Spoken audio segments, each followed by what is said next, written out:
Negotiating a social security agreement generally involves 8 steps, including the conclusion of an administrative arrangement.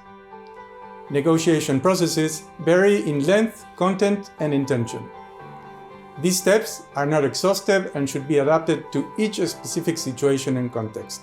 My name is Mariano Brener, and I welcome you to the ILO Masterclass on extending social protection to migrant workers, refugees, and their families.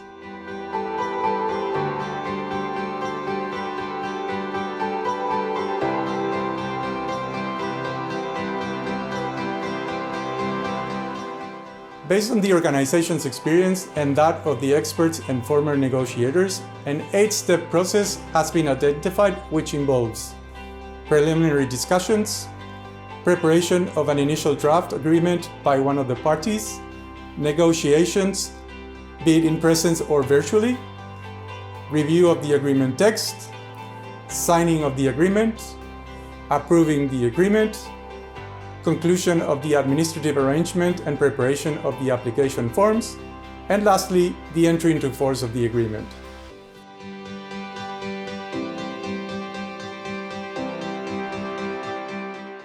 After a social security agreement has been signed, the relevant institutions must establish the processes, roles, and responsibilities and the ICT systems required for its implementation.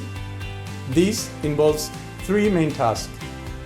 The first consists of the establishment of organizational and administrative structures, business processes, as well as roles and responsibilities for managing the agreement.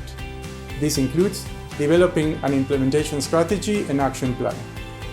The second task requires putting in place ICT-based mechanisms that allow for the exchange of data between the relevant social security institutions across the countries party to the agreement. Using these mechanisms, the final tasks involve applying the agreement and ensuring ongoing communication between the established liaison offices.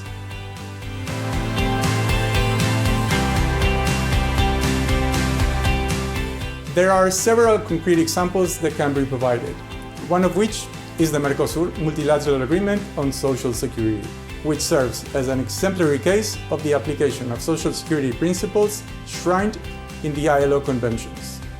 This agreement was signed in 1997 and entered into force in 2005, thereby replacing previous bilateral agreements between the founding Mercosur states.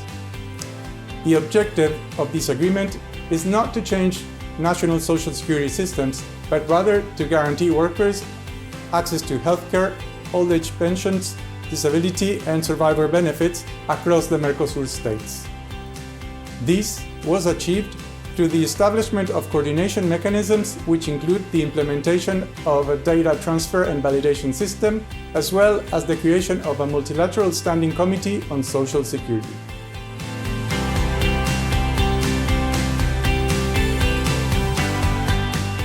The effective implementation of multilateral and bilateral agreements depends on factors such as political will, existing schemes and branches covered in each country, effective collaboration and exchange of information between social security institutions concerned, and their administrative and management capacities.